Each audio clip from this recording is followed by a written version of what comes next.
es el nombre más grande que todos, tuyo es el reino, siempre reinarás. Y tuyo el poder, derrotaste a la muerte, eres rey.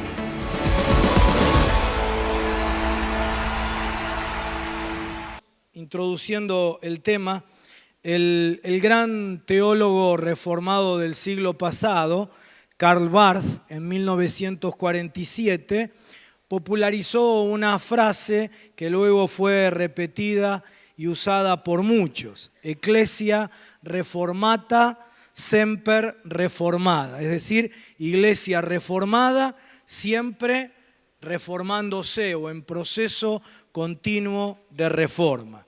En realidad la frase fue tomada de Agustín de Hipona y se refiere a la convicción de que la iglesia debe continuamente reexaminarse y estar en un proceso de renovación permanente para ser fiel al Señor, tanto en su ser como en su misión, en su hacer. Creo yo que el gran aporte e impacto de la Reforma Protestante fue que tuvo la capacidad de incidir decisivamente en la transformación de la cultura de su tiempo a partir de una vuelta a los principios de la palabra de Dios.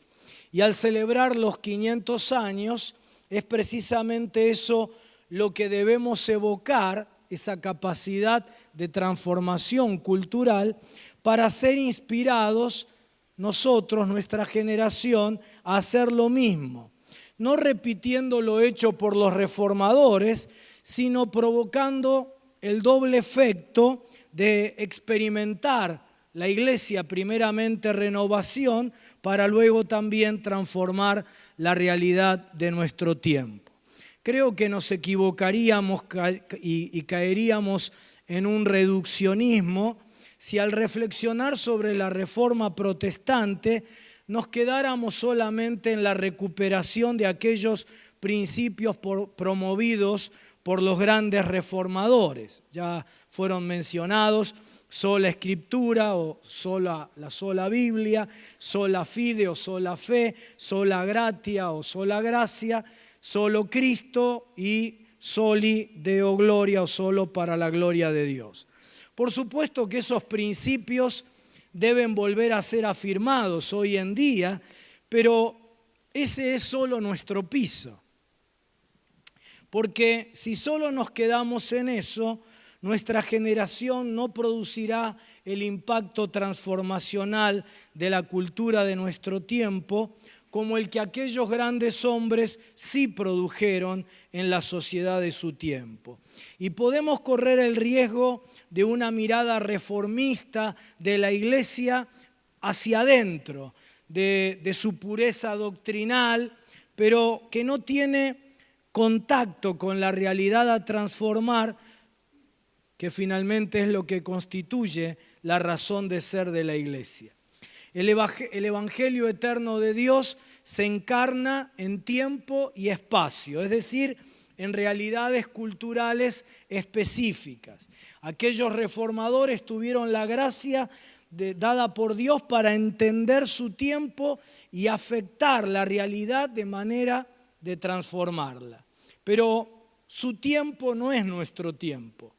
Por lo tanto, los énfasis recuperados por ellos deben ser releídos en nuestro tiempo y tal vez sean otros los énfasis también que debamos sumar para recuperar en nuestra generación. Creo fervientemente en esos 5 principios, esas cinco sola, ¿no?, de la Reforma, y en la necesidad que tenemos hoy de afirmarlos. Pero ya que mi tema es mirar hacia el futuro de la iglesia, permítanme, a partir del aporte extraordinario de la Reforma Protestante y aprovechándome del hecho de que el doctor Batista y el doctor Deiros han destacado esas maravillosas contribuciones, de mi parte levantar algunas preguntas para luego establecer alguna propuesta para la proyección de la iglesia. La Reforma Protestante, junto a sus extraordinarios aportes, también, uno de ellos lo mencionó Pablo, ha provocado efectos colaterales no deseados. ¿Sí? Así que, si ustedes me permiten, yo voy a tener una lectura un poquito más crítica, ¿sí? Porque la reforma también ha provocado algunos efectos no deseados. No deseados por Dios y seguramente tampoco por aquellos grandes hombres de Dios. ¿Qué diría hoy Martín Lutero si viera que algunas de sus reformas han sido la base para una sociedad secularista, una cultura desacralizada y una Europa descristianizada?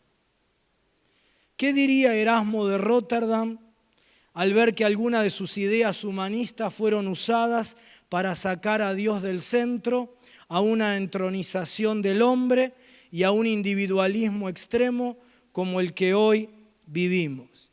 ¿Qué decir de la puerta? Ya la mencionó Pablo, ¿no? De la puerta que abrió el cisma de la Reforma a la escandalosa división de la iglesia que hoy vivimos. Estas y otras consecuencias seguramente no estaban en la mente de aquellos hombres que trataron de aplicar remedios a una iglesia agonizante sin tener tiempo para leer los efectos secundarios de la medicación. Y sería absolutamente injusto culparlos de muchas de esas consecuencias, porque la responsabilidad de ellos era responder a la realidad de su tiempo. Así como la nuestra es responder a la realidad de nuestro tiempo con un evangelio transformador. Pero lo menciono para no idealizar la reforma del siglo XVI como nuestro modelo o el modelo a seguir, y también para advertirnos a nosotros mismos que todas nuestras decisiones tienen consecuencias multigeneracionales.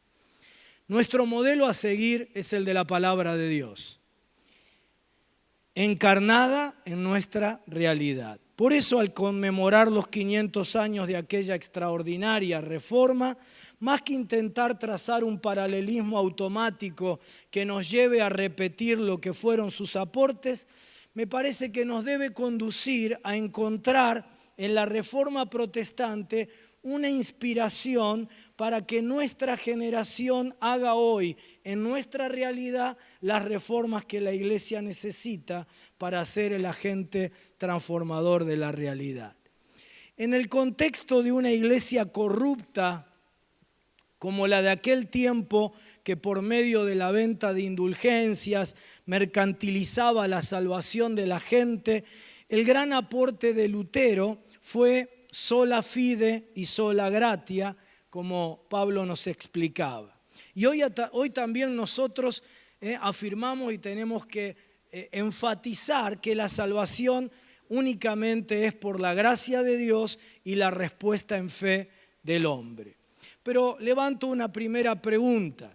Con una iglesia como la de hoy en nuestro continente, de millones de creyentes que tienen fe, pero poca conversión, ¿nuestro aporte renovador, reformador, será sola fide?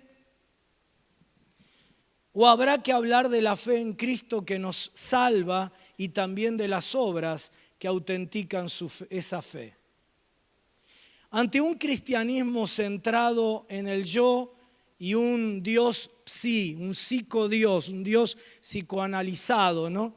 Un Dios de bienestar emocional yoísta, omnicomprensivo, con una ética licuada, líquida, donde todo vale.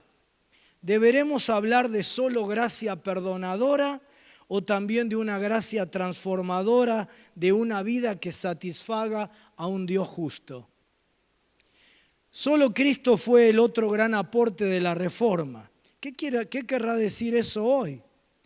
¿Será solo Cristo cabeza o incluirá también a Cristo cuerpo? Porque son millones en nuestro continente que dicen solo Cristo y no quieren saber nada con la iglesia. En Argentina, 2 de cada 3 evangélicos. Ignorando que como el hijo pródigo, el estar lejos de la casa del Padre más temprano o más tarde los conducirá a la muerte espiritual. Porque hay una sola manera de vivir la vida cristiana y es acoyuntados, unidos al cuerpo de Cristo. Solo Cristo, la iglesia ha perdido su vivencia trinitaria y esto es una enorme pérdida. Cada vez que en la historia la iglesia pierde alguna de las tres personas de la Trinidad en su vivencia, es un deterioro y un detrimento enorme. Las iglesias que surgieron de aquella reforma del siglo XVI, con el correr del tiempo ignoraron la vivencia con el Espíritu Santo y hoy son iglesias en estado decadente y en sociedades postcristianas. Los evangélicos han enfatizado solo a Cristo. Los pentecostales han enfatizado la persona del Espíritu Santo. Y todos nosotros hoy tenemos una iglesia que ha perdido al Padre en su vivencia diaria. Lo que quiero ilustrar con estos ejemplos es que lo que debemos emular es el poder transformador de la sociedad que aquella maravillosa generación de hombres de Dios, de reformadores, impulsó por medio de esa renovación de la iglesia. Y que al afirmar aquellos principios extraordinarios, también debemos releerlos a la luz de nuestro tiempo. La ética reformada trajo una recuperación maravillosa del concepto bíblico del trabajo y de las vocaciones. Pero también promovió un nuevo sistema de producción, el capitalismo. Y debemos preguntarnos, ¿cómo recuperar en nuestra Argentina la cultura del trabajo y del esfuerzo que lamentablemente hemos perdido en un contexto de capitalismo salvaje que desplaza a Dios del centro, al hombre de ser el objeto y beneficiario de la economía y que eleva a la condición de dioses al dinero y al propio trabajo? Por eso cabe preguntarnos cuál es el desafío de la reforma para la iglesia de hoy. Aquella generación fue capaz de afectar una sociedad oscurantista, gobernada por los señores feudales y por el clero, y transformarla en una cultura abierta al conocimiento, laica, con recuperación del valor del trabajo, con la valoración de las distintas vocaciones, con progreso. ¿Cuál será el desafío hoy? Nuestra cultura es distinta. Aquella cultura estaba absolutamente permeada y contaminada de una mala comprensión de lo espiritual. Pero nuestra cultura globalizada es una cultura que hegemoniza, que desarraiga y desespiritualiza, que divide, aliena al ser humano y lo hace esclavo. Y esa cultura nuestra debe experimentar transformación por medio de una iglesia que le devuelva al ser humano su dignidad, su identidad, su libertad, su sentido de ser en comunidad. Recuperar la dimensión espiritual del ser humano y el lugar vital de la iglesia, no la iglesia como centro de poder como en la Edad Media, sino como comunidad alternativa de amor, de sanidad, de servicio, de restauración integral de las vidas y de la sociedad. Como ven, no podemos trasladar linealmente, al menos eso me parece a mí, aquellos principios sin un intento primero de entender nuestro mundo, nuestra realidad también como iglesia. Porque el gran aporte de la Reforma Protestante fue que la iglesia pudo ser un agente transformador de la cultura de su tiempo. La iglesia de la Edad Media era una iglesia cautiva de la cultura de su tiempo. Y lo que quiero es llamar tu atención a este punto. O la iglesia es influenciada y cautivada por la cultura de su tiempo, o la iglesia es influencia del reino de Dios que transforma la cultura de su tiempo. ¿Quién influye y quién transforma a quién? ¿Iglesia a la sociedad, al mundo, a la cultura, o la cultura circundante a la iglesia? En cada momento de la historia y en todo lugar, solo hay dos posibles modelos de iglesia, ¿sí? Jesús dijo, no hagáis de la casa de mi Padre casa de mercado. La iglesia como casa de mercado es una iglesia cautiva de la cultura de su tiempo y por lo tanto imposibilitada de transformar su cultura. Y en la relación de iglesia y cultura hay dos conceptos que parecen similares, pero que son diametralmente opuestos. Uno es un concepto positivo y es el concepto de inculturación. Y es cuando la iglesia hace todos los esfuerzos por entender la cultura de su tiempo y construye puentes para que el evangelio llegue de manera pertinente, relevante a la gente de su tiempo. Es lo que dice Pablo cuando él afirmaba que a los judíos se había hecho judío y a los gentiles se había hecho gentil, a todos se hizo de todo para salvar a las personas, a la gente. Es decir, inculturación significa que la iglesia entiende la cultura de su tiempo y entonces construye puentes para alcanzar esa cultura, ¿sí? Evita barreras para que la gente pueda conocer al Señor. Pero hay otro concepto, y este es negativo, y es el de aculturación. Y es el proceso de recepción de otra cultura y de adaptación a ella, en especial con la pérdida de la cultura propia.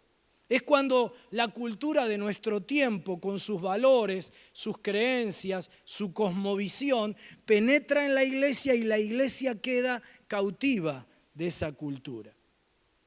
Cuando confundimos inculturación con aculturación, caemos en la cautividad cultural y estamos entonces imposibilitados de transformar la realidad. Porque si la iglesia solo refleja los valores de la cultura, ¿cómo los va a transformar? Si es más de lo mismo, no hay alternativa para la sociedad. Es el llamado permanente de Dios a su pueblo, por ejemplo, Israel, a no dejarse dominar por las culturas de los pueblos paganos. Pablo va a Atenas y ante la cultura idolátrica griega, él no se deja influenciar. Por el contrario, dice que siente una fuerte ira al ver la idolatría de los atenienses. Pero no se queda solo con el sentimiento negativo, sino que se activa para penetrar en la cultura griega y entonces construye un puente con los atenienses partiendo de la propia cultura. Les dice positivamente, veo que ustedes son muy religiosos y hasta tienen un altar al Dios no conocido. Pues bien, ahora les quiero hablar de ese Dios no conocido y les empieza a hablar de Cristo. Es decir, la cultura no lo permea a él influye la cultura. Por eso la reforma hoy, entre estas dos opciones de ser casa de mercado, casa del Padre, una iglesia cautivada por la cultura o una iglesia que refleja la cultura del reino, la cultura del Padre, creo que la reforma hoy es hacer de la iglesia la casa del Padre. O la iglesia influye y transforma la cultura, o la cultura cautiva a la iglesia. Iglesia, como cualquier colectivo, es la expresión corporativa de una cultura. O somos expresión de la cultura del reino, que es la cultura del Padre, o somos expresión de la cultura del mercado. En el discipulado de las nuevas generaciones tendremos que elegir alguno de estos dos modelos. Estamos en el mundo, dijo Jesús, pero no somos del mundo. Estamos y debemos inculturarnos, conocer la cultura, la realidad de nuestro tiempo, utilizar metodologías de nuestra hora, construir puentes para que el evangelio eterno sea transmitido en el espacio y en el tiempo actual, que sea recibido, que sea encarnado en nuestra realidad. Pero para ello la iglesia debe ser diferente. Si la iglesia es solo un reflejo de la cultura de su tiempo, jamás podrá transformarla. La iglesia como casa de mercado no es solamente una iglesia mercantilizada, sino una iglesia cautiva de la cultura de su tiempo. Pero la iglesia como casa del Padre es la expresión del reino de Dios, que es hacer la voluntad del Padre. La cultura de la Edad Media tenía muchas características, pero para ejemplificar lo que estoy diciendo, marquemos 4 o 5, ¿no? Era una cultura de religiosidad vacía, de oscurantismo, de mercantilización, una estructura de poder jerárquica, en donde en la cima estaba el poder feudal y el poder clerical, y entre otras cosas donde el trabajo era un castigo. Pero vino la Reforma, y la Reforma con sus sola influenció esta cultura y la transformó. Con el principio, me está llamando Lutero, esperen un poquito. Con el principio de solo Cristo, ¿sí?, afectó esa cultura de religiosidad vacía. Con el principio de sola Escritura, afectó esa sociedad caracterizada por el oscurantismo, por la ignorancia. Con el principio de sola fide y de sola gratia, fue en contra de la mercantilización de la fe. Con el principio del sacerdocio de todo creyente, dio con ímpetu contra esa estructura jerárquica que ponía al clero por encima del pueblo. Y recuperó la enseñanza bíblica del trabajo no como castigo, sino como el ministerio principal en la vida de cada creyente. Las consecuencias fueron la salvación cuando la gente conoce a solo Cristo y abandona la religiosidad vacía, experimentó salvación. Cuando conocen la Escritura, esto trajo lo que escuchábamos del miembro de la Academia, de la Real Academia Española, Pérez Rearte, que dice que no solamente fue una cuestión de fe, sino que trajo la educación porque aprendieron a leer a través de la Biblia. Cuando la gente conoció la gracia de Dios y respondió en fe, se liberó de la opresión mercantilista a la que era sometida por el temor al infierno. Cuando la gente entendió el sacerdocio de todo creyente, se terminó no solamente con ese mundo de jerarquías, sino que se potenciaron las distintas vocaciones. Cuando Lutero decía que era exactamente igual el llamado de Dios, o era tan llamado de Dios ser campesino como ser un monje. Y el trabajo como servicio a Dios, en lugar de considerarlo como un castigo, trajo un enorme progreso a nivel personal, familiar, pero también a nivel de las sociedades y de las naciones.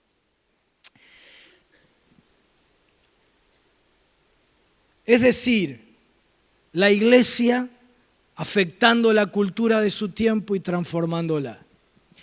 Las tendencias nos marcan que hoy en nuestro continente la iglesia se perfila lamentablemente más como casa de mercado que como casa del Padre.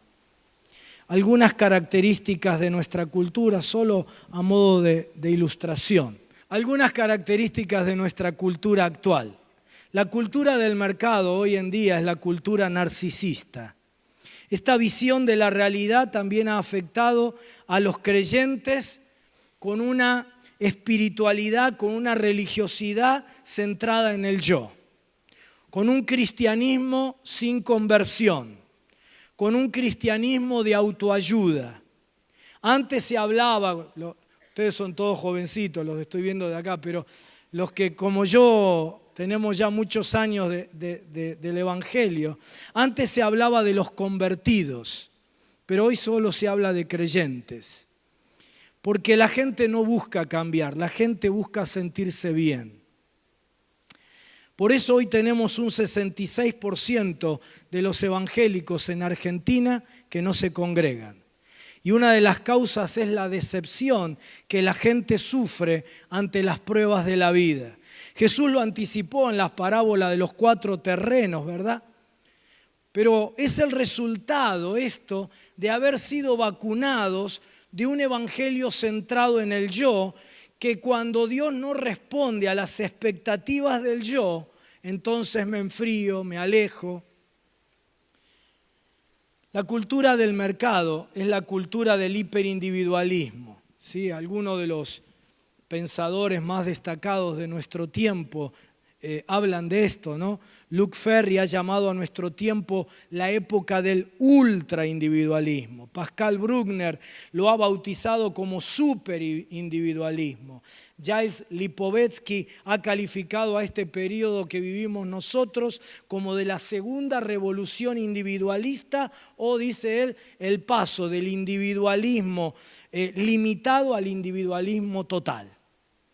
Y esta perspectiva individualista de la fe conduce a iglesias en donde la gente se convierte en asistentes que vienen, y podemos ser cientos, miles, pero todos venimos a tener un culto privado, intimista, Dios y yo.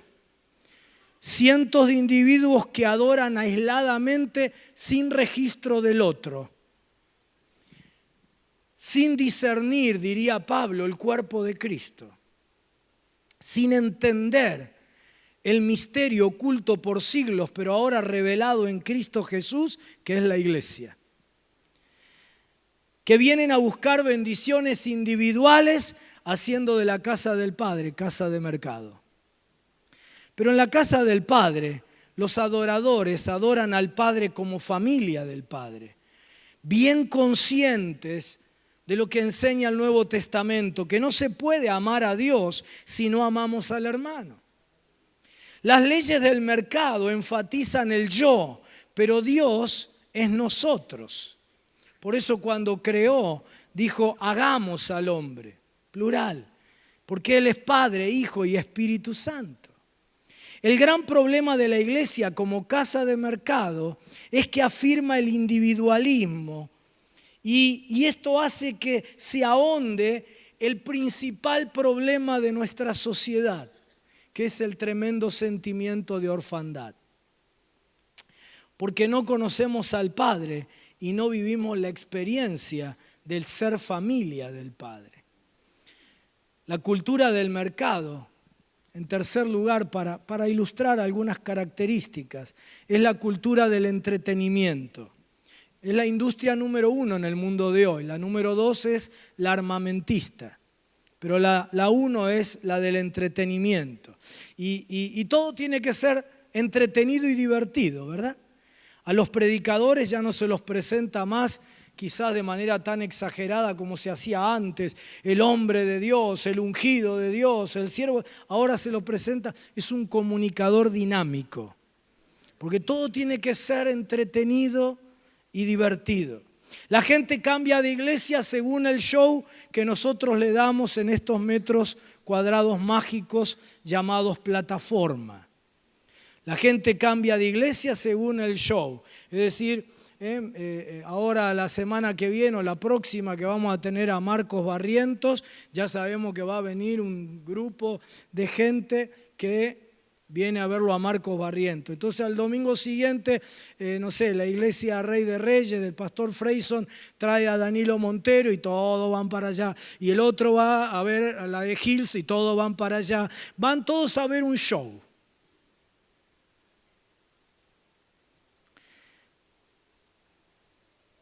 Del cual, queridos pastores especialmente, no hay malos en la película. No es que hay uno que ahora es el malo porque mucha gente se fue a esa iglesia. No hay malos y buenos en esta película. Lo que hay es alguien que hace el show mejor que yo. Pero yo también hago el show. Y no hace falta que ponga cosas extravagantes, puede ser un show unipersonal hecho por el pastor. Y alguna de las iglesias que más gente ha perdido es la que mejor hacía el show antes de que llegara la nueva. ¿Y saben lo que va a pasar dentro de algún tiempo? Los que hoy captan la atención, pronto van a pasar también. Y se van a quejar porque llegó uno nuevo que haga mejor el show.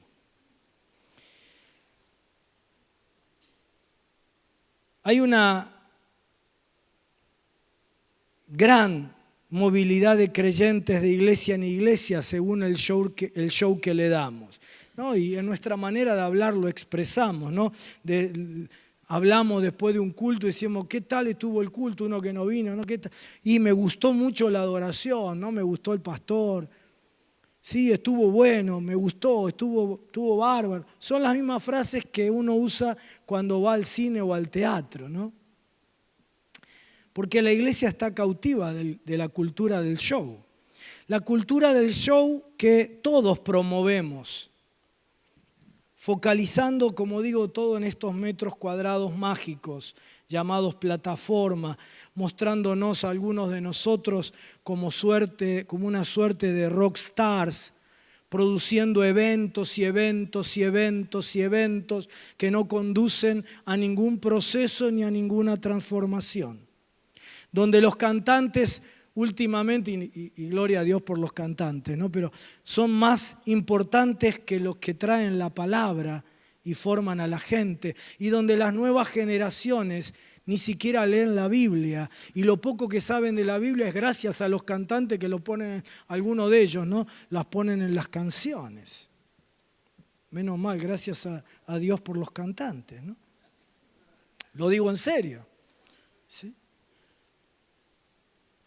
Donde la gente define a la iglesia por lo que pasa en el escenario y lo que hacemos 15 personas que estamos en la plataforma, y no por la vida de la comunidad y por el impacto que eso provoca en la ciudad.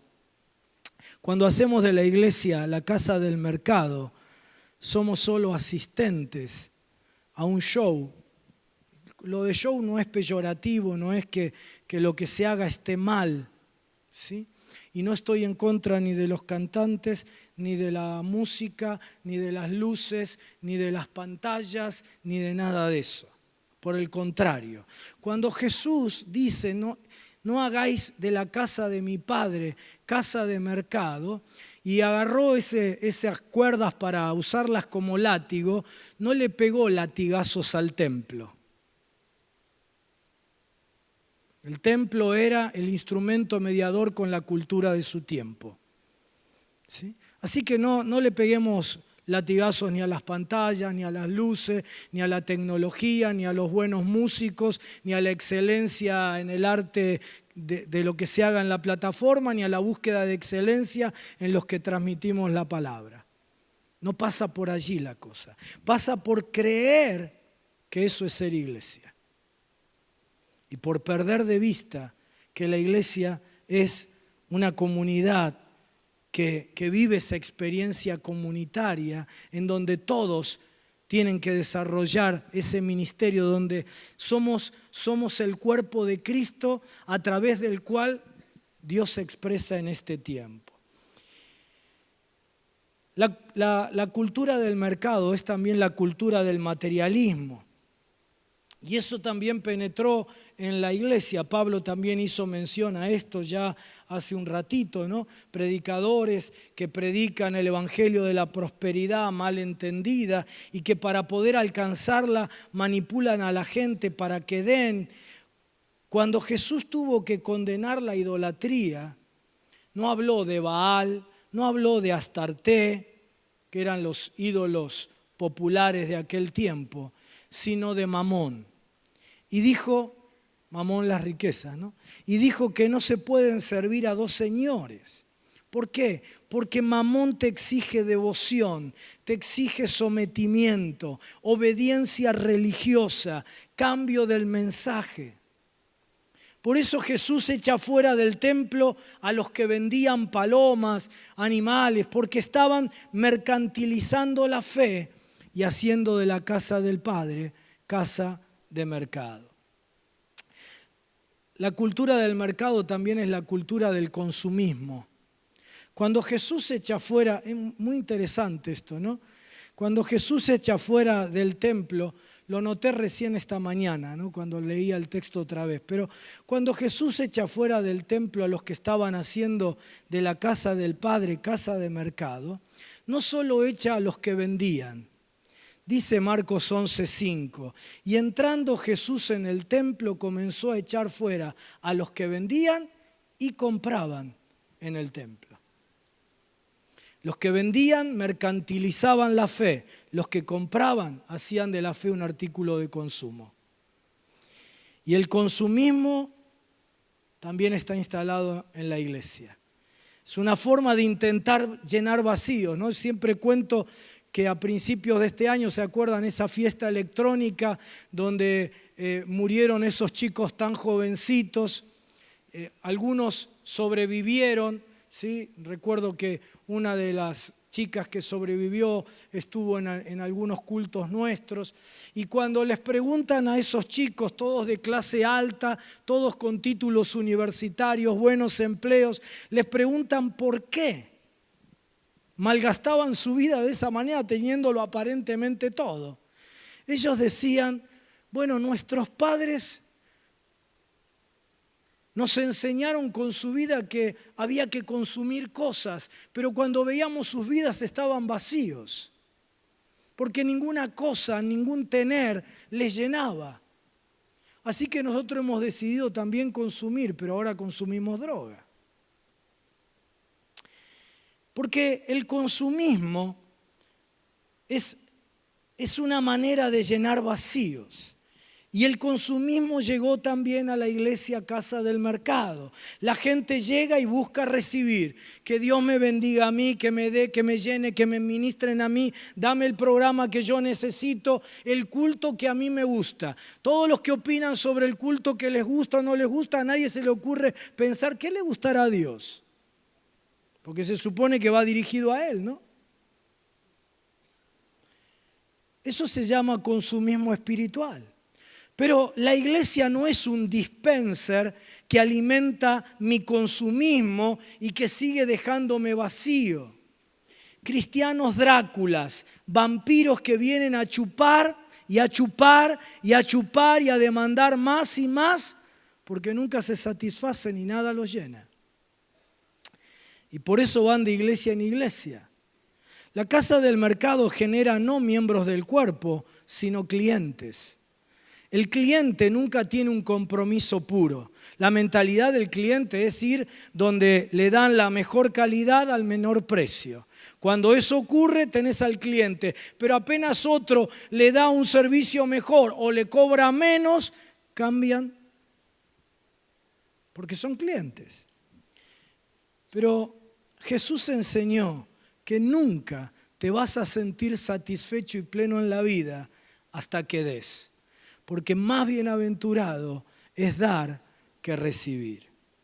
Por eso la gran reforma que hoy necesitamos es volver a hacer de la iglesia la casa del Padre, de manera que pueda transformar la cultura del mercado. Y la iglesia es casa del Padre, ¿cuándo? Cuando revela al Padre y la cultura del Padre. Y por lo tanto hace sus obras de amor. Últimamente estoy enseñando bastante sobre esto y lo quiero poner también en el contexto de la presentación de esta tarde. Primera de Corintios 12, versículos 4 al 6, dice, ahora bien hay diversidad de dones, pero el Espíritu es el mismo. Versículo 5, y hay diversidad de ministerios, pero el Señor es el mismo. Versículo 6, y hay diversidad de operaciones, pero Dios que hace todas las cosas en todos es el mismo.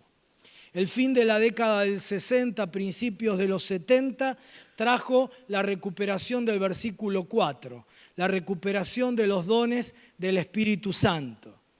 La década de los 90 trajo la recuperación del versículo 5, los 5 ministerios de Cristo, de Efesios capítulo 4, apóstoles, profetas, evangelistas, pastores, maestros.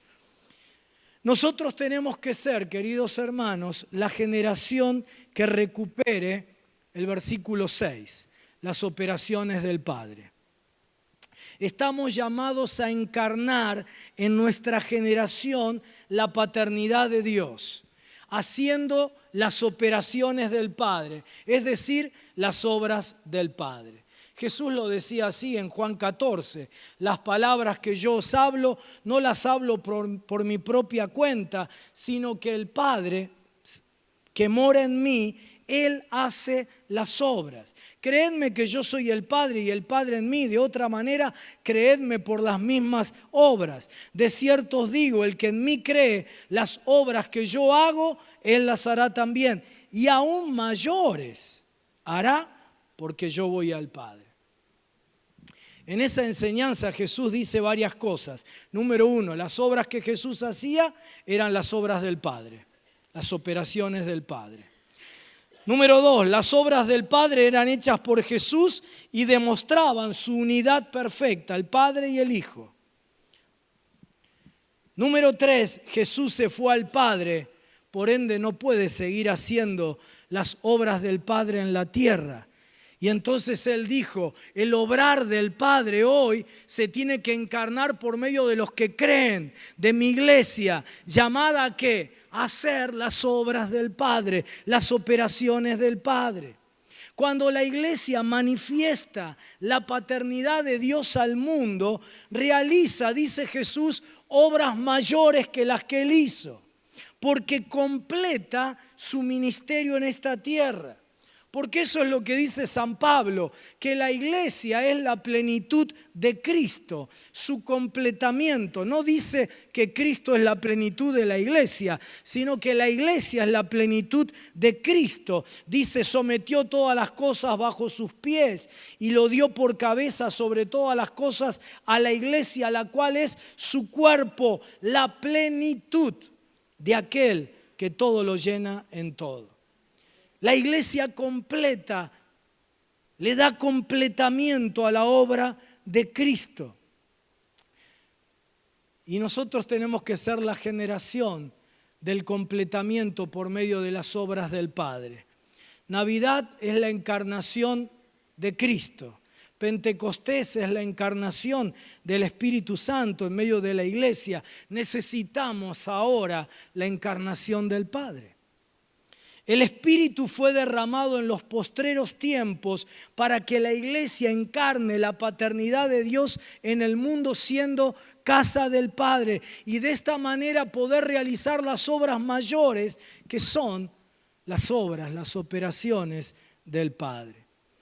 Creo que a todos nosotros, a esta generación en Argentina, nos han sido encomendadas las obras mayores, la encarnación de la paternidad de Dios en nuestro mundo. El redescubrimiento de los dones del Espíritu de la década del 60 y 70 ha sido algo maravilloso. Pero lamentablemente el uso de los dones no siempre fue correcto. En algunos trajo orgullo, yo tengo el don. Y sobre todo, lo más complejo es que para la mayoría el don se convirtió en algo más importante que la persona a la que ministramos con el don. Además de que dentro de la iglesia se formaron iglesitas, ¿no? Los que tienen el don de adoración, los que tienen el don de evangelio.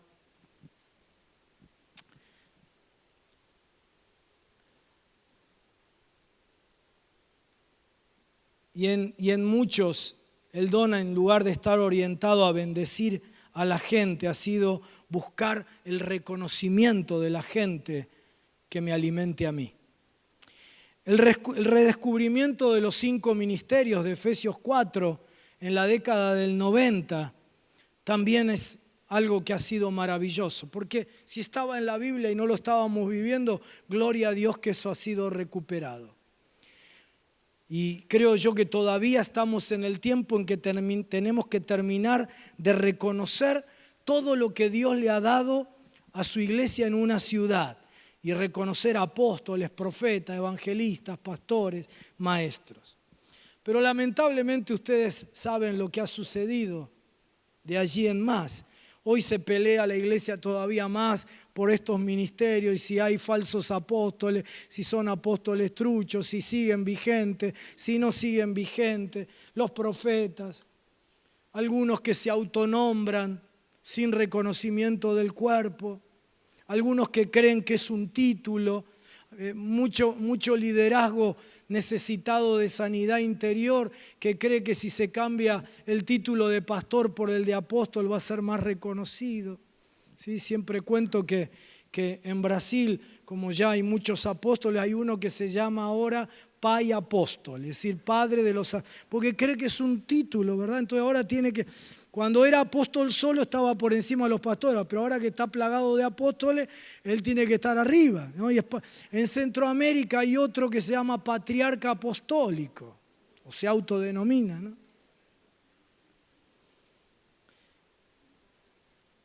Y gloria a Dios por el ministerio apostólico. Yo soy de los que dicen que es el ministerio que hoy más la iglesia necesita. No porque sea más importante que los otros, sino por la necesidad de un ministerio que ministre a los pastores, de un ministerio que tenga una visión del cuadro completo para una ciudad, que elabore estrategias de misión unida, etc. ¿Sí? Pero no estoy hablando ahora de esto, sino de esta necesidad de hacer uso de esto como títulos para recibir reconocimiento. Creo que a todos nosotros, a esta generación en Argentina, nos han sido encomendadas las obras mayores, la encarnación de la paternidad de Dios, las obras del Padre. Y esto no tiene que ver primeramente con dones o con ministerios, sino que es una cuestión actitudinal. Yo tengo que mostrar el corazón del Padre con mis dones, con mi ministerio. No importa cuál sea tu don y cuál sea el mío, los dos tenemos que mostrar el corazón del Padre. Tenemos que expresar las obras mayores. ¿Por qué son obras mayores? Porque el mandamiento mayor, dijo Jesús, es el amor a Dios y el amor al prójimo. Porque San Pablo dice que el camino más excelente, en realidad el texto bíblico no habla de excelente sino de mayor, pero usando nuestra versión Reina Valera, ¿no? El camino más excelente o mayor es el del amor. Y dice San Pablo que si me falta eso, mis dones maravillosos y mi ministerio reconocido es nada más que como un platillo que resuena, hace ruido y no tiene ninguna trascendencia.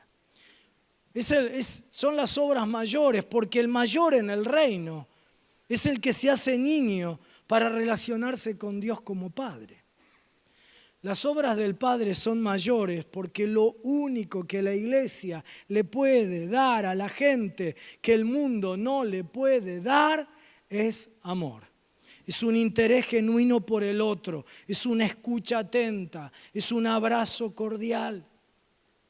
Y es el tiempo que recuperemos como iglesia la esencia del Evangelio. Primero para sí misma y luego para transformar la sociedad. Y se trata la esencia del Evangelio nada más y nada menos que de la paternidad de Dios. Dios se revela como Padre. Jesús dijo que Él es camino al Padre. El Espíritu Santo clama, Abba Padre. El diablo se presenta como padre alternativo y falso, padre de mentiras. La iglesia es casa del Padre. ¿Por qué? Porque la paternidad de Dios sobre la vida de las personas es la esencia del Evangelio. Jesús no es el destino final. Jesús es camino al Padre. Jesús no es camino a Dios, sino camino al Padre. No necesitamos camino a Dios, porque Él es omnipresente. Así que no necesitamos camino para llegar a Él, como Dios. Sino al Padre. Los demonios conocen a Dios y conocen su poder. Y aún se sujetan a su autoridad, pero no lo conocen como Padre y no hacen su voluntad. La gente tiene algún tipo de relación con Dios.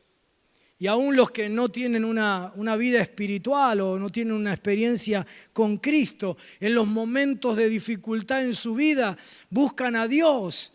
Y lo buscan porque creen que Dios tiene poder. Y lo reconocen como Dios y reconocen su poder, pero no lo conocen como Padre y por lo tanto no hacen su voluntad. Dios no quiere ser reconocido en su poder, sino ser conocido en su paternidad. Cuando nuestro Señor es un Dios de poder solamente y no un Padre de amor, la transformación que creemos que tenemos que hacer en esta tierra como iglesia, creemos que vendrá por medio de un avivamiento. Y vivimos esperando a que venga el avivamiento. ¿Para qué? Para que si ocurre algo, le podamos mostrar al mundo todo lo que Dios es capaz. El poder de Dios. Pero cuando entendemos que el Señor es un Padre de amor y que nuestra vocación, nuestro llamado es encarnar su paternidad por medio de las operaciones, de las obras del Padre, obras de amor, entonces comprenderemos que la transformación de la nación va a venir por medio de una manifestación de los hijos de Dios. Eso que dice San Pablo, la creación está aguardando la manifestación de los hijos de Dios. ¿Qué manifestación? La manifestación del camino más excelente. Una iglesia que ama, que sirve y porque ama y sirve, manifiesta el poder de Dios. En Argentina, el 11%, según el estudio del CONICET del año 2008, el 11% de la población son cristianos. Imagínense si el 11% de esta Argentina viviéramos la fe amando y sirviendo. Tendríamos no solo el avivamiento que esperamos, sino una nación en proceso concreto de transformación. El Evangelio es poder y sabiduría de Dios. El movimiento pentecostal carismático recuperó el énfasis del poder y de los dones. Y con su énfasis en poder, el pentecostalismo, el movimiento carismático logró afectar la vida de millones con el correspondiente y maravilloso crecimiento de la iglesia. Pero esto en medio de países empobrecidos, corruptos, con una iglesia creciente, incapacitada de transformación social. Como nos decía en la primera sesión el doctor Batista, ¿sí? Algunos de los países con más número de evangélicos en América Latina son los más pobres de la tierra, del continente. ¿Sí? Guatemala, más del 54-56% de la población evangélica, un poco más del 80% de la población en pobreza extrema, según el último informe. Y lo mismo otros países. Argentina, con un 11%, durante años compitiendo con Nigeria por el primer lugar en los países más corruptos de la tierra.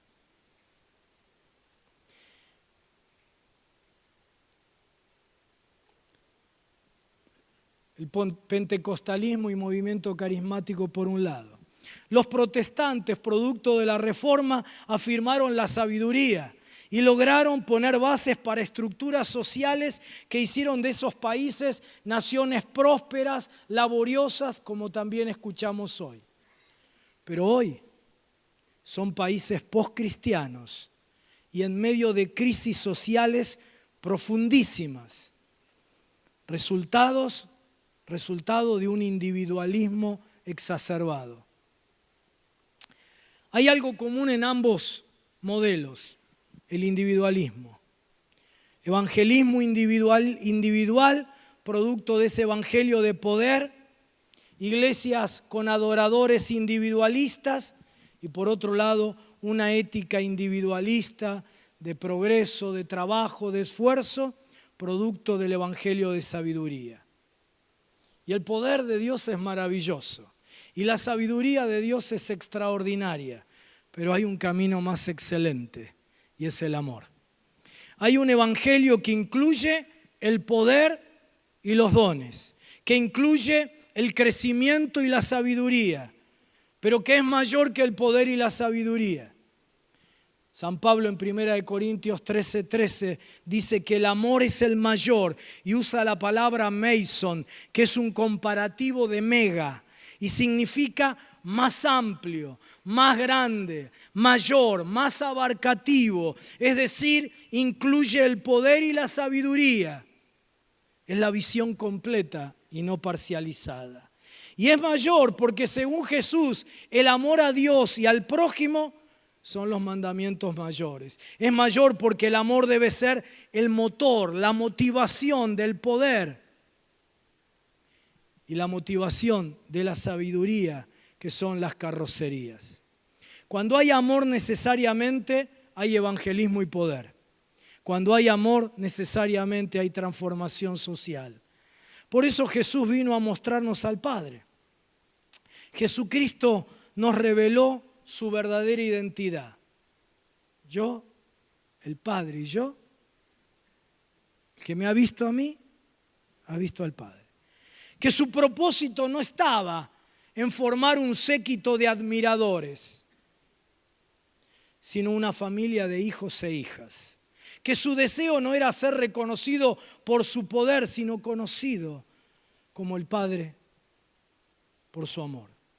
Él reveló que el deseo más profundo del corazón del Padre desde la eternidad siempre fue sentarse con sus hijos alrededor de la mesa y compartir con ellos su pan. Todos los que creen en Cristo reciben el poder de vivir según ese entendimiento, compartir esa convicción de que somos hijos de Dios y compartimos su mesa, compartimos los secretos de su corazón, estamos armonizados con su voluntad y somos familia. Todos los que creen en Cristo pueden ser como Él, como el hermano mayor, guiados por la misma voluntad que guiaba su corazón. Nada hago que no vea hacer al Padre. No querer una vida según mi propia voluntad autónoma, sino desear de todo corazón que la voluntad de Dios se revele a través de aquellos que son sus hijos. Que su amor se conozca a través de su familia, la iglesia. Y entonces ser una comunidad alternativa y transformadora del mundo. Podemos reconocer lo que Dios puede, todo el poder que hay en Él, pero solo si somos sus hijos podemos participar de quién es Él.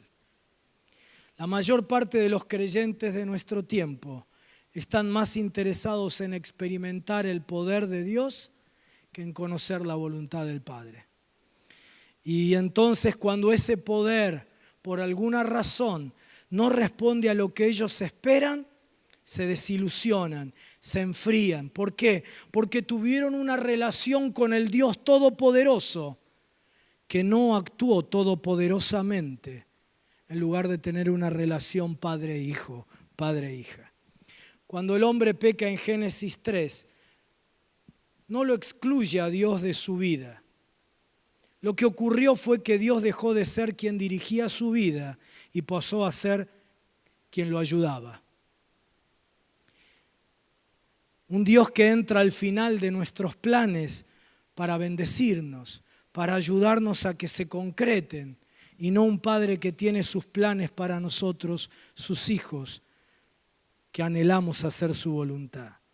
La gente quiere conocer a Dios y su poder para que Dios obre a su favor y manifieste su poder haciendo lo que ellos esperan. Pero a Dios eso no le interesa. A Dios no le interesa tener una relación de esta manera. A Él le interesa tener una relación padre-hijo con nosotros y entonces que nosotros experimentemos su amor y conozcamos su voluntad para hacerla. Por eso la iglesia necesita de una fuerte renovación en nuestro tiempo. Y si el gran aporte de la Reforma Protestante del siglo XVI fue que las personas conocieran solo por gracia a Jesús como su Salvador por medio de la fe revelada solo en las Escrituras, entonces creo que el aporte que la iglesia de hoy está necesitando es que nosotros seamos la generación que encarna la paternidad de Dios. Una iglesia que lo que más le interesa no es que Dios haga lo que nosotros deseamos, sino hacer la voluntad del Padre. Y entonces ser una iglesia que transmite las obras del Padre, amando, sirviendo, sanando, restaurando, predicando. Y entonces una iglesia que por conocer al Padre hace las obras mayores. Que Dios nos dé la asistencia de su Espíritu, la gracia para que esto ocurra en nuestra generación. Cerrá tus ojos, por favor.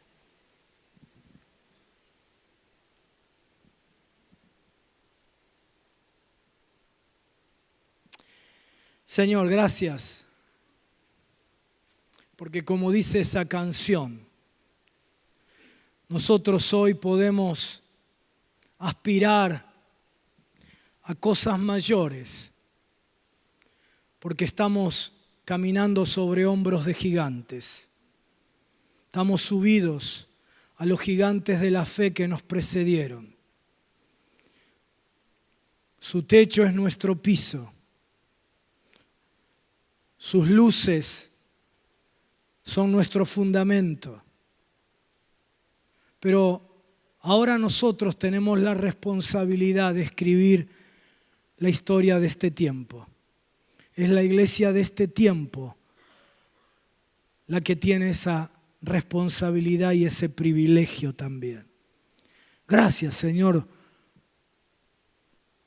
por darnos la honra de servirte, de representarte. Porque Jesús dijo que Él en esta tierra ya no podría más hacer las obras del Padre ni revelar al Padre, sino que ahora lo haríamos los que creemos en Él y que por hacerlo haríamos las obras mayores que Él. Qué enorme privilegio, Señor.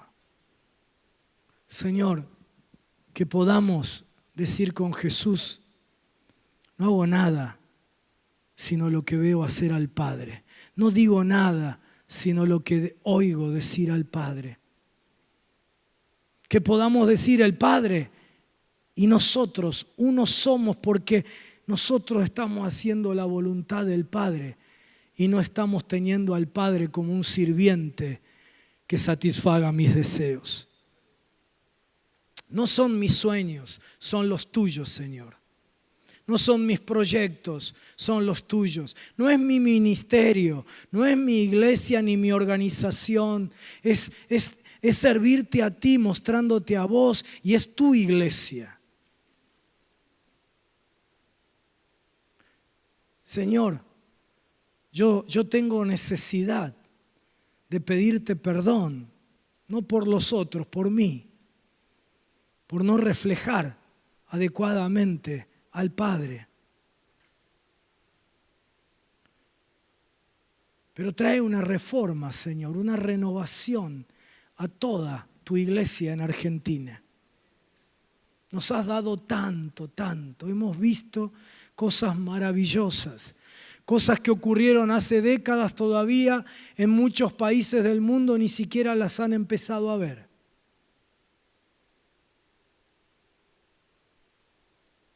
Hasta, Señor, como aquel pueblo con el maná, que llegó un momento en que se hartaron del milagro. Hasta nosotros nos hemos acostumbrado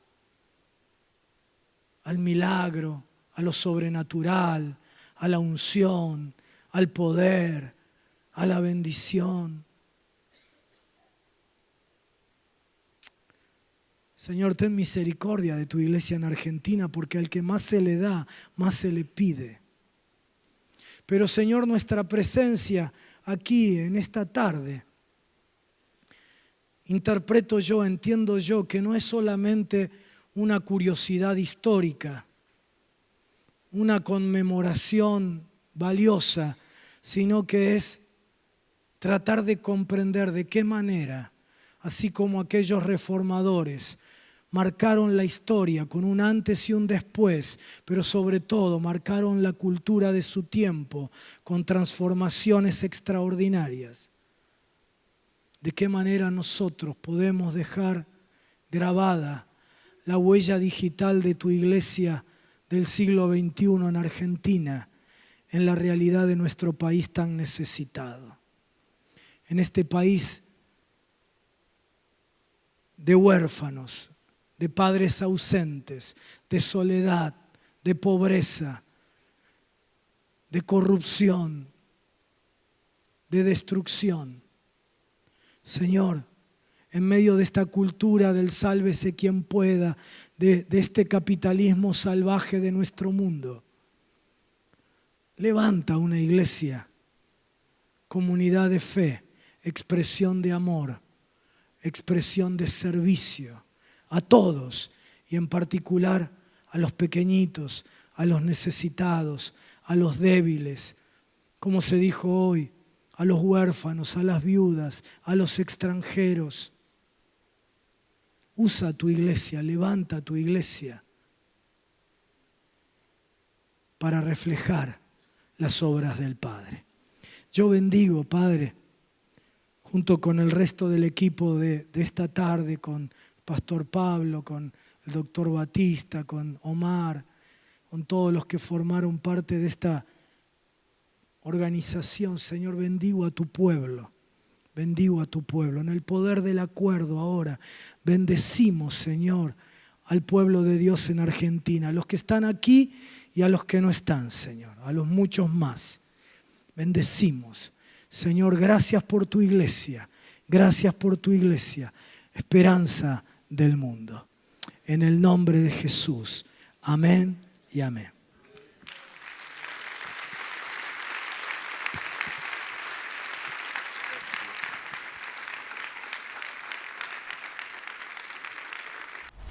Conmemorando los 500 años de la Reforma Protestante y volviendo los fundamentos sobre el cual se asienta nuestra comprensión de la fe cristiana, Editorial Peniel presenta la Biblia de Estudio Nueva Reforma. Hacia una nueva reforma donde la Iglesia manifieste el poder del libro de los Hechos. Para más información visita www.bibliareforma.com.